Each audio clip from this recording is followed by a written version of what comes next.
Nosso estudo de hoje está no Evangelho de João, capítulo 21, versículo 22. Disse-lhe Jesus: se eu quero que ele fique até que eu venha, que te importa a ti? Segue-me tu. Emmanuel vem comentar na lição 2 do livro Caminho, Verdade e Vida. Segue-me tu. Nas comunidades de trabalho cristão, muitas vezes observamos companheiros altamente preocupados com a tarefa conferida a outros irmãos de luta. É justo examinar, entretanto, como se elevaria o mundo se cada homem cuidasse da sua parte nos deveres comuns com perfeição e sinceridade. Alguns dos nossos amigos foi convocado para obrigações diferentes? Confortemo-lo com a legítima compreensão. Às vezes surge um deles modificado ao nosso olhar. Há cooperadores que o acusam. Muitos o consideram portador de perigosas tentações. Movimentam-se comentários e julgamentos à pressa. Quem penetrará, porém, o campo das causas? Estaríamos na elevada condição daquele que pode analisar um acontecimento através de todos os ângulos? Talvez o que pareça queda ou defecção pode constituir novas resoluções de Jesus relativamente à redenção do amigo que parece agora distante. O bom pastor permanece vigilante, prometeu que das ovelhas que o Pai lhe confiou, nenhuma se perderá. Convém desse modo atendermos com perfeição aos deveres que nos foram deferidos. Cada qual necessita conhecer as obrigações que lhe são próprias. Nesse padrão de conhecimento e atitude há sempre muito trabalho nobre a realizar. Se um irmão parece desviado aos teus olhos mortais, faz o possível por ouvir as palavras de Jesus ao pescador de Cafarnaum. Que te importa a ti? Segue-me tu. Muito conveniente a observação feita por Emmanuel hoje, porque a gente vive num mundo em que a competitividade, ela cada vez mais se acirra. A gente está vivendo um automatismo, desde a época lá de Charlie Chaplin, né, quando ele fez aquele filme lá do Tempos Modernos, do homem sendo substituído pela máquina, e cada vez mais está sendo desafiador para a gente você conseguir arrumar um emprego, você se manter no emprego, você ter como meio de sobrevivência mesmo. Então o que acontece? A gente é criado num ambiente que naturalmente você é levado à competitividade, você tem que ser melhor em alguma coisa, você tem que disputar. Isso é compreensível devido a todo o acontecimento que está tendo na sociedade. Quando a gente chega no campo religioso, é natural também que alguns companheiros tragam essa espécie de competitividade, de alguma maneira, para dentro também das nossas tarefas. E me lembro agora, recentemente, do Dr. Erma dando uma mensagem para a gente, é uma mensagem muito interessante. Aliás, não só o Dr. Erma, Divaldo Pereira Franco também tem várias mensagens no mesmo sentido, também recentes, falando assim, que a gente tem que começar a não nos preocupar muito com os títulos, com os cargos dentro da casa espírita, dentro da instituição religiosa de maneira geral. Porque ele vem falar assim, normalmente, para a gente que está aqui do outro lado, é a palavra deles, para a gente que está aqui do outro lado, quem recebe o nome lá de presidente da casa é fulano, mas muitas das vezes você vai encontrar uma outra pessoa que não tem nome nenhum e que é o que faz o papel do presidente, que acaba sendo até o intermediário mais direto dos espíritos para determinadas atividades. A gente tem na nossa casa um companheiro que ele opta por não participar da diretoria. E ele faz mais do que muitos dos diretores da casa. Então o Dr. Erma estava querendo dizer nesse sentido também, falando, não se preocupa com isso não, essas convenções humanas, cargos, em vez de lutar por cargos, o trabalhador tem que buscar encargos. Cada vez mais trabalho feito com qualidade, com excelência, é que vai dar a certeza do cumprimento da missão que a gente nasceu para fazer. Então é natural acontecer o seguinte, a gente está dentro da casa espírita, dentro dos nossos trabalhos, de repente aparece uma outra pessoa com uma determinada atribuição. E a gente fica se fazendo julgamentos precipitados, ou que a gente acha que faz melhor do que aquela pessoa, ou que realmente a gente faça até melhor do que aquela pessoa mesmo. Né? Mas a gente tem que pensar no seguinte, quando se trata de atividade para o bem, de atividade maior, né? Eu vou dar um exemplo aqui para poder mostrar para vocês, né? Eu sou uma pessoa, quem me conhece, sou muito organizado. Eu tenho essa qualidade ou defeito, muito organizado. Então nós temos um projeto na nossa casa que todo final de ano entrega presente para 1.600 crianças. Faz fila em 2 quarteirões para poder, né, no dia da entrega.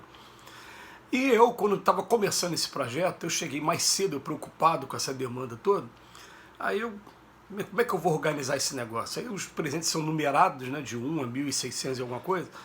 Aí eu comecei a botar no papel de 01 até 100, de 101 a 200, 201 a 300, e fui organizando mais ou menos os presentes ali, no local certo e tal.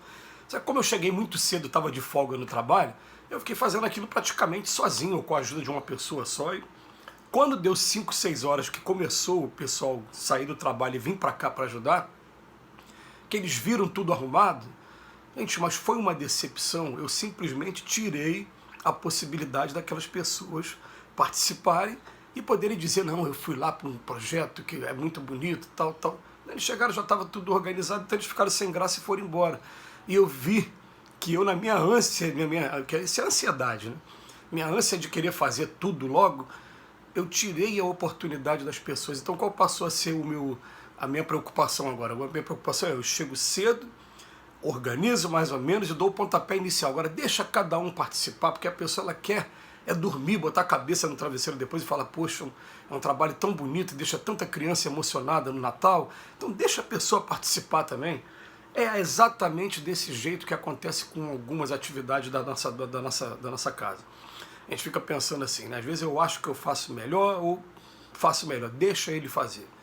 E outra coisa, a gente fica observando a conduta da pessoa, achando que aquela pessoa carrega um passado ainda que pode denegrir a imagem, não sei o que e tal. E o que ele vem falar aqui pra gente? Ó? Isso pode estar sendo novas resoluções de Jesus, oportunidades que a gente está dando, que Jesus está dando para aquela pessoa. Gente, é uma coisa simples da gente pensar, né? A pessoa está ali fazendo o trabalho à maneira dele. A gente quer ajudar, a gente, né, chega com muita discrição, a gente dá sugestões. Por que você acha melhor fazer desse jeito? Então tá bom. Eu faria dessa maneira aqui, mas o teu também tá legal. A gente vai dando sugestões. Agora, se você for uma crítica muito grande, de repente aquele está sendo a única oportunidade da pessoa estar fazendo um trabalho interessante, um trabalho dignificante, e você, de repente, pela sua crítica, você afasta aquela pessoa e ela vai voltar para onde? Para os círculos inferiores que, antes desse despertamento dela, ela frequentava. De repente ela vai voltar para o vício, vai começar a beber de novo, vai começar a fumar de novo, vai sair, vai fazer isso, fazer aquilo, e vai se decepcionar. Eu tentei ser religioso, mas não sei o que, deu tudo errado. E aí eu sempre uso como comparação aqueles que conhecem o capítulo 14, texto 9 do Evangelho segundo o Espiritismo, quando fala da ingratidão dos filhos, né, que ele fala assim, toda a missão dos pais consiste em aproximar o filho de Deus. E essa missão não se cobra deles, dos pais, os cursos de pós-graduação daqui da Terra, não. Basta que você observe desde cedo as más tendências do seu filho e vá ali aparando como um bom jardineiro. A sua punição, se você não fizer isso, é daqui a pouco ver o seu filho entre espíritos sofredores, depois lá do outro lado da vida, e vai ficar na sua cabeça, pô, dependia de mim, eu podia ter feito alguma coisa para o quadro não estar sendo desse jeito. Então você, com muito remorso, vai pedir novas oportunidades de estar ajudando aquele espírito ali. Vamos parafrasear isso? Vamos comparar agora? Vai ser a mesma coisa. De repente você está tirando a oportunidade, daqui a pouco você vai ver aquele espírito numa condição tão ruim e vai falar, poxa, lá estava sendo a redenção dele, a ajuda dele, e eu com a minha crítica severa, com o meu egoísmo, o meu personalismo, em querer fazer a coisa dessa maneira, eu acabei atrapalhando tudo e não deixando aquela pessoa progredir. Então vamos pensar aqui, né? A gente pegou um texto que está escrito no Evangelho de João, fala, mas o que você tem com ele? Eu estou falando com você, segue-me tu. A atividade dele é uma, a nossa atividade é outra. Ou como Paulo de Tarso fala lá na carta dele, são vários ministérios, mas o Pai é um só.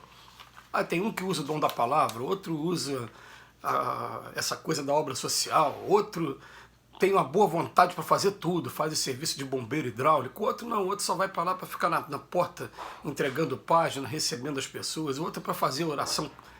Tudo faz parte do mesmo corpo, é como se fosse uma árvore frondosa, a mais frondosa que existe no nosso planeta, com vários galhos saindo do seu caule, cada um desempenhando um papel. E assim a gente vai descobrindo, né? A raiz toda e a sustentação disso tudo é o nosso Mestre Jesus. Então que Jesus nos abençoe hoje sempre. Muito obrigado pela reflexão mais uma vez de Emmanuel, e vamos ajudar uns aos outros. Precisamos muito de ajuda.